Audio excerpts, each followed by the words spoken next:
Hi, welcome you all for our next video on Module 2. It is on limit gauging system. Regarding the basic principle, gauge materials, Taylor's principles of gauge design, all these things we had discussed in the last class. That is in the last video. In today's video, we will start discussing on plug gauges or different types of gauges used for checking the system of limits or nothing but the maximum minimum limits of the components. This is a plain plug gauge, a kind of gauge which is generally used for checking the minimum limit as well as maximum limit of a hole. Always plug gauges, plain plug gauges or plug gauges are used for checking the holes. Snap gauges are used for checking the or the shafts. So all the limits for a hole and consists of two cylinders. In this we can see one is the cylinder on one end, the other cylinder which is on the other end. One indicates the go gauge, or this indicates the go gauge, whereas this indicates the no go gauge kind of condition. Okay, so all the limit gauges for a holes and consists of two cylinders, two cylindrical wear resisting steel plugs whose sizes are made to the limiting values of hole dimension. So this indicates the maximum metal condition of a hole, whereas the no go gauge indicates the minimum metal condition of a hole. So the plug gauge made to a lower limit of the hole is known as go gauge, while the will obviously enter any hole with which is not smaller than the lower limit. That is what the maximum condition for a hole. Similarly, no go gauge will not enter into the maximum size. If it is if the no go gauge enters into a hole, that does mean to say that the size of the hole is greater than the maximum size of the maximum desired or specified size of the hole. This is these are the different types of plug gauges of different diameters, plain plug gauges, whereas this is a thread gauge. This is a thread gauge. Okay, it is a thread plug gauge, we can call it as. Okay. Here generally over the plug gauges, at the center or over the handle they write something which indicates the nominal size of the plug gauges. Okay, and on the near to this one cylinder they write what is the maximum limit condition or the allowable diameter and minimum permissible diameter, minimum material condition, maximum permissible diameter of the hole on the other side. At the center they write they mention some diameter which indicates the nominal size of the hole. Here we can see it is written as M20, so it is meant for measuring the threads of the hole, threads or drawn or manufactured in a hole. This here the thread is of M20, that is a M20 diameter hole with a pitch of 1.5. To check or to ensure the limits of that such threads we use this this type of uh, thread plug gauges. Okay, these are all the ring gauges. Okay, this is for used for checking the external threads. Similarly, this is also a ring gauge. Different types of plug gauges I'm showing here.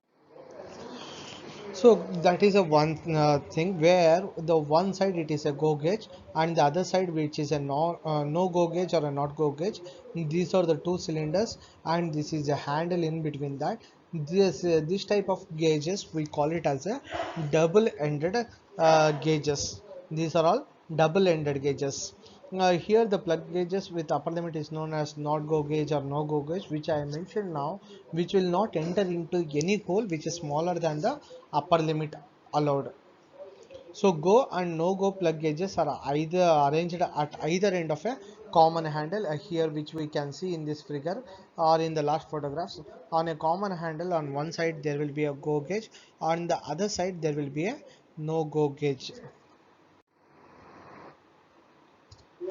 So the go gauge, as we have already discussed in the earlier videos, the go gauge will indicates about the lower limit, whereas the no go gauge is meant to ensure the upper limit of the hole. So the difference, that is nothing but when the hole is making the go gauge to enter and not allowing the no go gauge to enter, it ensures that it lies within the limit. That is, the tolerance zone can be ensured with the help of go and no go gauges without checking the actual dimension of a hole or actual diameter of a hole. This is how we can analyze. So the handles of heavy plug gauges are made of any light metal alloys, while the handles of small plug gauges can be made of some non-metallic materials. Here this is a go gauge and here we can see the go gauge and no go gauges are made on two separate handles. So it means to say that these are the examples for single-ended plug gauges. That is, for a one hand over a one handle, only the go gauge is made to attach, okay, whereas the another handle, the no go gauge is made to attach. This is done when the go gauge or no go gauge are meant for checking the diameters, checking the larger diameters.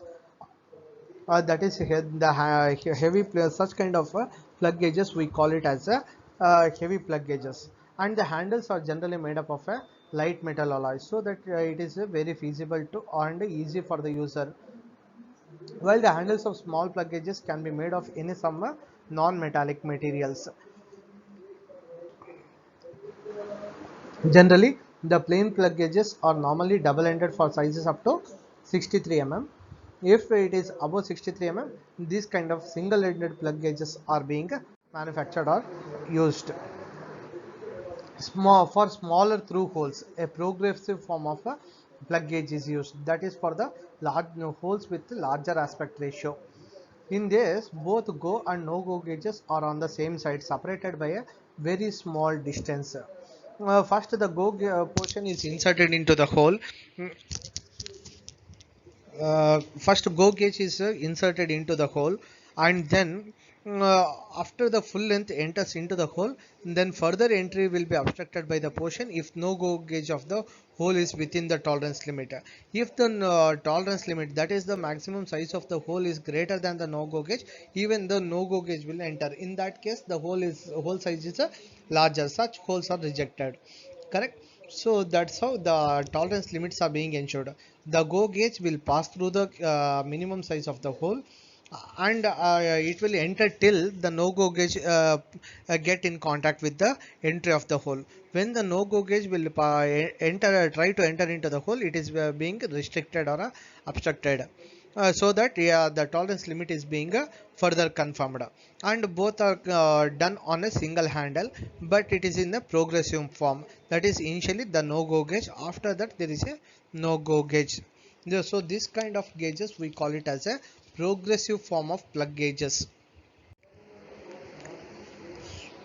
If the dimensions of the hole are above the 100 mm and up to 250 mm, a shell form of plug gauges are used, because the whole plug gauge end or the cylinder will become very heavy when the size of the hole is greater than, to be ensured, is greater than 100 mm up to 250 mm. So in that case, very large holes, spherically ended gauges are used with making the shell form of gauges. So the at the center of the plug gauges, the material is removed, that makes the whole plug gauge as a lighter.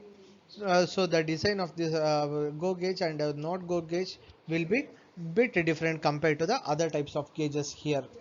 Here we can see the shell form with if we can see on one side, it can be it looks like a I section. So this is a kind of shell form of plug gauges.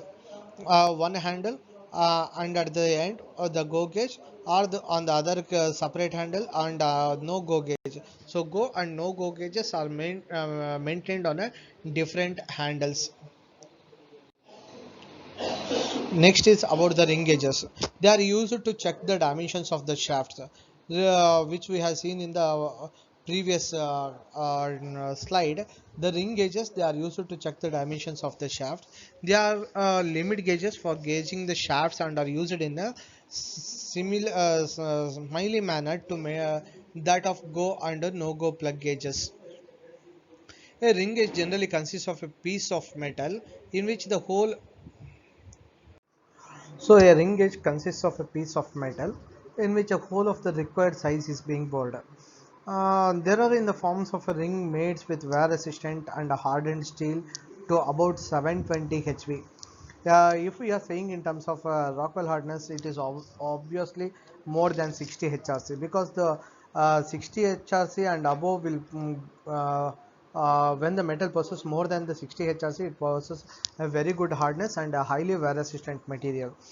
That's why generally all the ring gauges or plug gauges, they are made with the steels and they are hardened to a very high hardness up to 60 and above HRC. Here the ring, as we have seen in the ring gauges also, either it can be a thread gauges or a plain ring gauges to check the diameter of the shaft. This is one example for the ring gauges. Here we can see the similar diagram we have or figures we have seen earlier also. Here we can see in this especially in this uh, gauge, here it is written as 28 mm. That is the nominal size of the diameter, nominal size or nominal diameter of the shaft is 28 mm, and it is to be checked at the 20 degrees Celsius. Okay, and similarly the tolerance zone which is written and yeah, whether it is a go gauge or no go gauge, everything is will be written on this ring gauges. Next is about the snap gauges. A snap gauge, again, it is also a type of gauge which is used to check the tolerance zone of a shaft. A snap gauge usually consists of a plate or a frame with a parallel faced gap of a required dimensions. In these gauges, the gauging anvils can be adjusted endwise to suit any particular limit dimension required. Snap gauges, they are used for both cylindrical as well as non-cylindrical work, as compared to ring gauges which are conventionally used only for cylindrical work. Ring gauge, that means to say, like ring gauges which we have seen in the last slide, it is ring gauges are specially meant for checking the tolerance zone of only cylinders, whereas the snap gauges, they can be used to check the tolerance zone even for the non-cylindrical workpieces also. That is the major advantage of snap gauges over the ring gauges. Even they are also called as gap gauges for the same reason. And then double-ended snap gauges can be used for ranging from 300 to 3 mm to 100 mm diameter. Similar to plug gauges, here also double-ended snap gauges are available. Even the double-ended snap gauges, progressive type of snap gauges are also available for checking the tolerance zone of nominal size diameter of 100 to 250 mm diameters. So this is a go gauge or go gap for a double-ended type snap gauge. Here we can see one side it is made as a snap go gauge, and other side it is made as a no go gap gauges or snap gauges. The gap here between the two anvils, the gap between or the distance between the two anvils of the snap gauges indicates the diameter of maximum diameter and the minimum diameter of the minimum permissible diameter of the shaft. Similarly, this is a progressive type of a snap gauge. The initial one, it indicates the go type of a snap gauge, whereas the second one indicates the no go type of a snap gauges. That is the maximum permissible diameter and minimum permissible diameter of the shafts.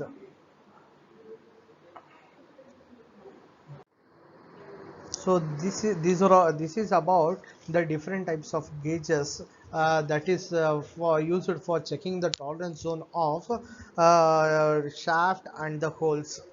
Okay, so this completes the another part of this module 2. Now, first one in the first phase, we have learned in the module 2 about what is limits, what is tolerance, and what are the different tolerance grade and limit sizes, standard tolerance grades. All those things we have learned. After that, we have learned about the different types of gauges to check or ensure the tolerance zone of a given diameter of a shaft and the hole. Okay, so that is about the gauges. In the next video we will discuss about the comparators, different types of comparators and amplification devices, especially these comparators are also devices which are used to uh, compare the two elements. One is being the standard and another one is being the non-standard element or object or physical quantity. In measuring instruments we exactly measure what is its actual dimensions. So all measuring instruments are generally comparators, because there also we are comparing the standard scale with the unknown physical quantity. That is what the measuring device. From a simple scale to a complex instrument, all are comparators. Do remember, but at the same time, all comparators are not measuring instruments, because a comparator works on a relative measurement. It gives only a dimensional differences in relation to the basic dimension. Okay, in measuring instruments, or though it serves the same purpose, but there we actually come to know what is the actual dimensions. But here in general a comparator just gives the relative measurement, that is it is going to yield the dimensional differences in relation to the basic dimensions. All comparators, irrespective of their type, usually consist of three basic features. First one is a sensing device, second one is a magnifying or amplification device, and the third one is the terminating device or a display system. A sensing device which faithfully senses the input signal, that is nothing but through a device we are giving some input, and in a magnifying device the signals are being amplified. Example, for a speaker, let me take with a simple example of a speaker. To a speaker a sound signal is being sent. Okay, the signal which is sent in terms of electrical signals, that is actually input signal, whereas the amplification is being done and the conversion of after the amplification is being done with the help of amplification devices, and then finally a display system or output system is going to come out, that is the as again output as a sound. So it is another way of taking it as a whole system. That is when we are going for a particular application like a speakers. When we go restrict ourselves to the measuring instrument, let us go with a ammeter or a dial gauge, in which if I am taking the example of a dial gauge, as plunger is coming out of the this dial indicator. When the plunger is being pressed, that is the displacement, if what we are going to the giving to the plunger, that is the input signal, and that is being amplified with the help of a spring which is behind this dial indicator scale, that amplifies that signal, which is nothing but the displacement of the plunger. It amplifies and converts and gives output as a movement of the dial in a dial indicator. The dial indicator is a display system. That is how the whole system of comparator works. So dial indicator is also a kind of, or it is an example of comparators. So why the comparators are required? Though there are many measuring instruments, why the comparator is required? It is it is required in mass production especially, and mass production would be impossible if the components could not be produced to close dimensional tolerance. That's why comparators are required. Wherever the dimensions must be checked with high degree of precision and speed in the production, mass production. Examples like a piston. And in when many dimensions are to be checked simultaneously in a or to be checked in a very short span of time. For inspecting newly purchased gauges, even for that comparators are necessary, because we need to calibrate the newly purchased comparators. So classification of comparators.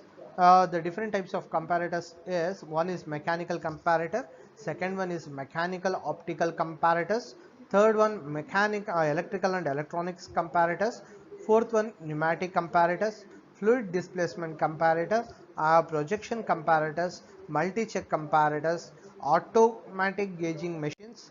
These are different types of comparators. What are the characteristics of such comparators? Robust design and construction is the first important characteristic of a comparator. Second one is readings are obtained in the least possible time. The comparator should be designed and it should be facilitate the operator to give the readings in the least possible time. Because we can measure the comfortably the actual dimensions with the help of measuring instruments, but in comparators we expect that it should be able to give the relative display relative difference in the readings within the least possible time. They should be free from backlash errors. The wear effects and inertia should be very minimum. Compensation for temperature effects need to be done. Scale must be linear. Indicator should be constant in it return to zero. Where it should be highly very sensitive. uh, it should be maximum, it should possess maximum versatility, and measuring pressure should be low and constant. These are the important characteristics of a comparators. That is, first is about the design should be design and construction should be very good enough, so and it should be robust. Readings, as we discussed, it should be able to give the difference in relative readings in a minimum possible time. Backlash errors, it is always expected in all kind of measuring instruments. The backlash errors should be as minimum as possible. Wear effects and inertia should be minimum because it is a common phenomena when we are going for mechanical type of comparators. Compensation for temperature effects, like when there is a change in the temperature, that should not cause the change in the readings, that should not impart errors in the readings. The scale should be as much as possible, it should be linear, so that the operator can understand the readings easily. Indicator should be constant in its return. That is, once the loading of the component is being removed, that is, once the unloading is done, then it should return back to the zero reading. That is nothing but every time it should not have any kind of a hysteresis loss. That is, it should completely come back to zero reading. Next is about a very sensitive. A very small variation in the input signal need to be sensed and precisely, and then give a very accurate output signals. That is another important desired characteristics of a comparator. Next is about maximum versatility, and measuring pressure should be as low as and it should be constant, or else the damage of the components may or measuring instruments may occur. So mechanical comparators, will discuss about the mechanical comparator in the next video. Okay, thank you. Thank you for all for your patience listening. I have used many textbooks, resources, as well as many internet resources for preparing this teaching material. I acknowledge all such resources here. Thank you for all.